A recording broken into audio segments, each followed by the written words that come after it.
It's 1999.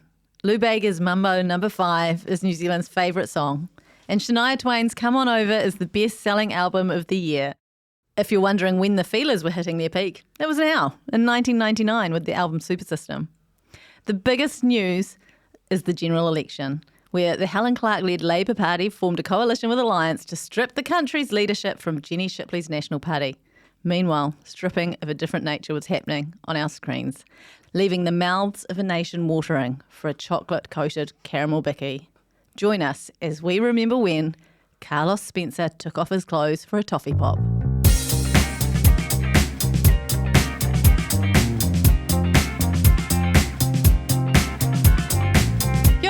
And welcome to Remember When, brought to you by The Real Pod. It's your weekly dose of pop culture, nostalgia and Aotearoa. My name is Jane Yee, and I'm joined by the gooey caramel and delectable choco to my boring biscuit base, Duncan Greive and Alex Casey.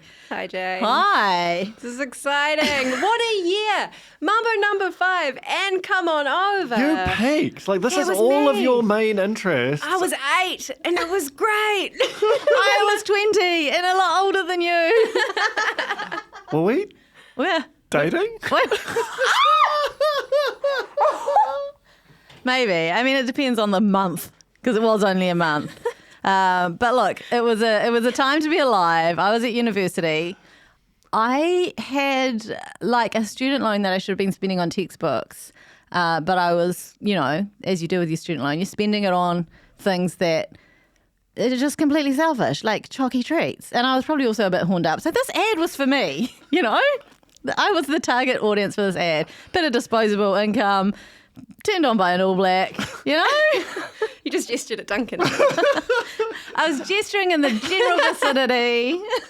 Can I just say, not to get off topic early, I was at the election that year. I was in the studio of the 1999 Were you election. an Alliance candidate? You must have been low on the list. Well, my mum had run for the Wairarapa representing the Alliance, but was also Jim Anderton's right-hand woman. So I was in the studio audience playing Croc 2 on my mum's laptop at the age Wow. of 8 when that happened. But none of that struck you more than this toffee pop ad, right? Okay, here was my memory of the ad.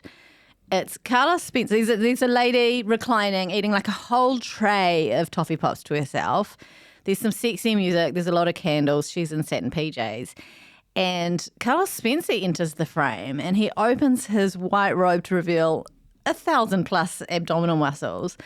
But none of that's enough to tempt our maiden to share her toffee pops. That's my memory of the ad, right? Let's roll the ad. Let's roll the ad.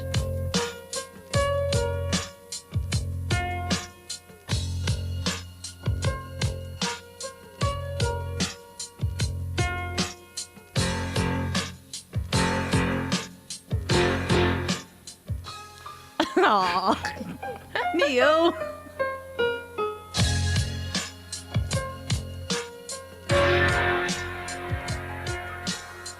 And there it is.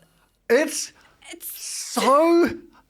Like, I remember it as being a normal ad. No. Not like it's a Lynchian horror film. Or it's pornography, to be fair. Kind of both, like Mulholland Drive, Like, what is about to happen? Well, the Mandela effect for me on this is that he was definitely in like tidy whities, and he's not. He's in boxer shorts in real life, all right? And also, I totally forgot about Numpty Husband. That's altogether. what I'm talking about. Like, when they sort of like crash to that for like fragments of a second, it has this kind of gargoyle quality. and what are they conveying? I just so badly want the creative director of... There he is on screen again. That's just an average Kiwi bloke. I know, but when you can't possibly remember him like that, when you call him to mind, he's this sort of leering gargoyle. And it's just amazing that that's what a toffee pop does. It turns him into Carlos Spencer. Like, I had rewritten the ad creative completely. Like, she wasn't going to, even though Carlos Spencer, without any clothes on, wanted a toffee pop. She's not sharing that. That's a different ad campaign. So it you doesn't think exist. he's like, I'm so shredded, I'm so hungry, I need like, a toffee the pop. only way you're going to share your toffee pops with me, because no one wants to share, is if I show you my abdominal muscles. And then she's like, Carlos, not even that. Like, that's how good a toffee pop is. That's not what this ad is at all. It's like she's eating a toffee pop so that she doesn't have to, so she can transcend real life and see visions of Carlos Spencer instead of husband in his flannelettes.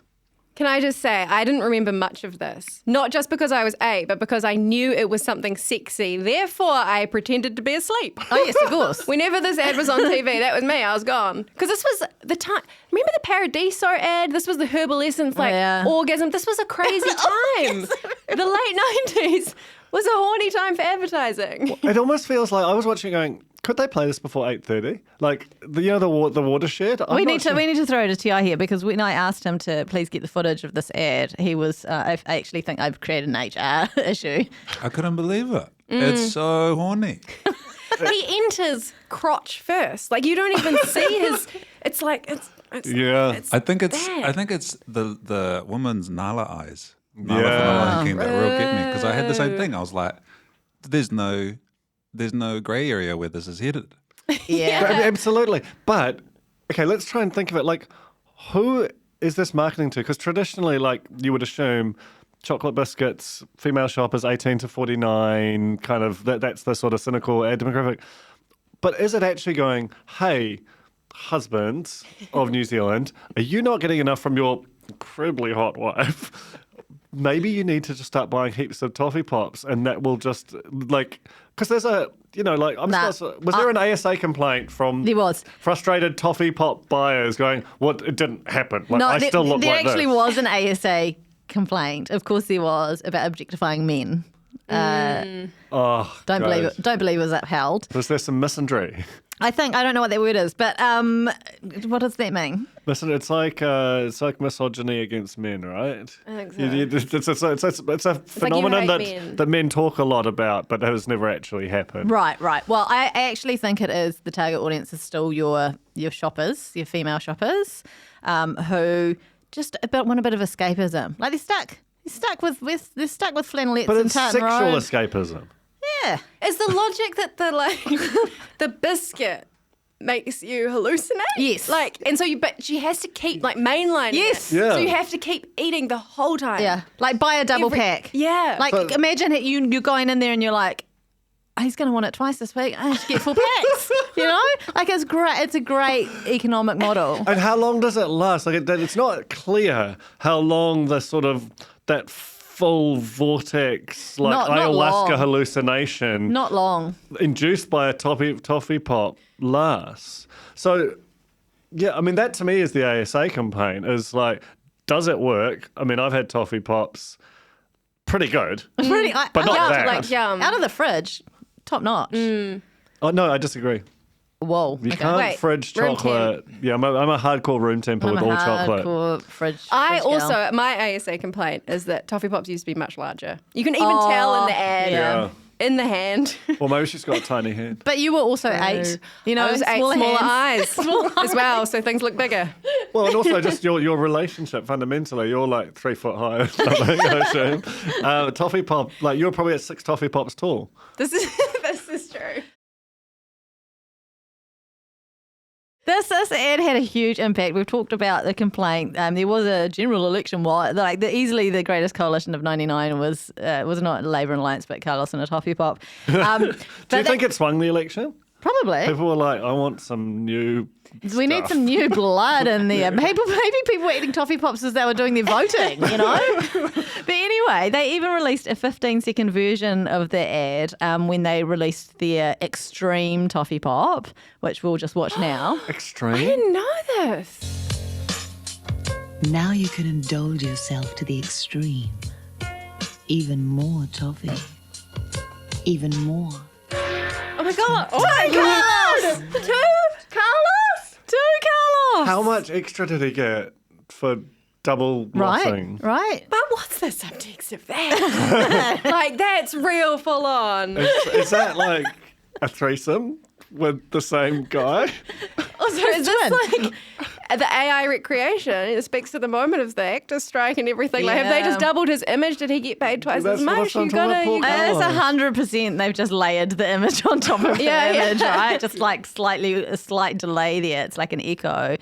And in Holy this shit. ad, husband, they've realised what the nation wanted. Husband ain't there in No. there at all. Yeah, there's 2 men in both ads. Did you notice on the rewatch something I saw in the background? So in the fantasy verse, behind Carlos, there's like a giant cello mounted on the wall. When it flickers back to the real world, there's a tiny violin. Whoa, Lynchian, I'm sorry. That's wild. Isn't that crazy? That's cool. It's cool. That's cool mise en scène. But also, what's the subtext of that? Well, I think we all know. Oh, true. Yeah. You're saying Carlos got a massive cello. So this has been, this is, I think... Sorry, I can't see that man. All the candles. And the candles. Candles are skinny. They're not the big fat candles. They're the little skinny ones. Exactly. They are absolutely It's an absolute piss cucking take. this man It's in an his own absolute piss take. home. And Carlos has been living with this ad forever. I think people were giving him stick about it. But he actually did something important for the nation here, right? He broke the seal on the sexy All Black. Yeah, also, basically, because I was thinking about it, in 1995, rugby went professional. It's crazy to think that the All Blacks basically had to work at a bank or pretend to work at a bank for 100 years. And it was only 4 years before this that they sort of... Professionalism basically stopped them being kind of 2 o'clock with a couple of beers, it just transported, they had to go forward decades and years. And Carlos Spencer being sexy on a Toffee Pops ad, before then, they were just dudes. They had moustaches and kind of bad hair and, if they marketed anything, it might have been like a new drench for your cattle. And then suddenly... You just see this vision. And that created the preconditions for Dan Carter and his jockeys. Oh, yeah. And basically, the modern world, as we know it, began with this ad. That's my thesis. Kieran Reid for Plumbing World. Yeah. My personal favourite, holding that Holding big the old, toilet. Just a giant bog. We need to do an episode on that, even though no one knows about And it. I can't find it. I I'm know. sure I've it's seen the it. rarest image on the internet. I think Kieran Reid's people keep flushing that away. The pendulum swung. That's good. The pendulum swung, right? We're going from very sexy Carlos Spencer in 1999 to a very chaste All Blacks in 2011 when they nearly ran an abstinence campaign. Oh, that's another. Oh my that's another. God. Remember when on the list. And we'll go into it fully in another episode. But just to jog your memory, the idea of this was Backing Black was the name of the campaign, and those who signed up to be abstinent during the World Cup campaign would get a black rubber ring to show their support. Oh my God. How is that somehow even more kind of horny and weird and porno than this? So just, in my opinion, just lean into the sexiness. Don't try, because it doesn't matter what you do, it's going to come off Rugby sexy is anyway. a sexy game. I can't. It's 30 guys just sort of banging at each other. Totally. And there was another ad for Toffee Pops in 2018, which was controversial. You wouldn't think it would be. It almost looks like it's aimed at kids. It's three regular chocolate Toffee Pops on a plate and then a new luxury white chocolate Toffee Pop. And they've got these little animated faces and they're talking to each other and they're like, oh, welcome. And she's like, hi, I'm the new luxury Toffee Pop. And one of them is like, interesting coat you've got there. And then some people went to the Broadcasting Standards Authority to complain that it was racist because they were being mean about the white Toffee Pop. But you know who's eating the Toffee Pops in their ad? It's Carlos Spencer. It's Carlos Spencer. He's just Shirt on. Very pants disappointing. on, I know. Fully clothed. well, It's been a few years. It's been a while. It is wild to think that it's like when Chris Warner moved to the UK and tried to be like a normal actor, and then was just like, look, I can't do this. I have to just go and be Chris Warner forever on Shortland Street. Carlos Spencer tried to be like a rugby coach and a normal person, but ultimately understands that he's a Toffee Pop spokesmodel, and that's his role in life. Exactly right. And he's paved the way, as you said, for many in All Black to get their kit on. You can barely open your laptop without your screensaver of the full team, in their jockey underwear. I'm sure it's a big Jane Yee reveal. Yeah. I just want to make it clear that's actually not my screensaver. I just thought it would be a bit fun. And that kind of wraps us up, I think. Well, the one thing I do want to talk about is the music. Oh yeah. That how has no one done like a freestyle over that beat and put it on like SoundCloud? Because that That is quality. It's haunting. But you see, when I hear it, it's like a lullaby because I'm like, gotta go. You've got like watch this. sleep association attached to the Toffee Pops head. I love it. It spans several generations.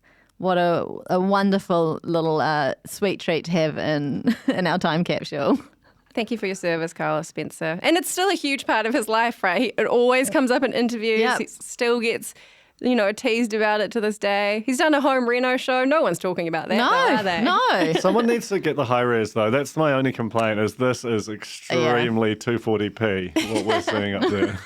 Hey, thank you so much for listening. Don't forget that we have the Real Pod Extra Substack. Make sure you join that. If you become a paid subscriber, you will get a bonus episode of the Real Pod where we recap reality telly, where we just talk a bunch of junk, but it's a really good time. Anyway, so you go to therealpod.substack.com for that. Hey, thanks, you guys. Thank you to Tiahi, and thanks for remembering with us.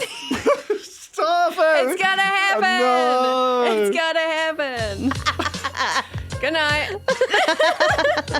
Bedtime for you, Alex. From the Spinoff Podcast Network, you've been listening to The Real Pod, hosted by me, Jane Yee, along with Alex Casey and, most of the time, Duncan Greive. Our producers are Tiahi Butler and Samuel Robinson. Thanks for listening.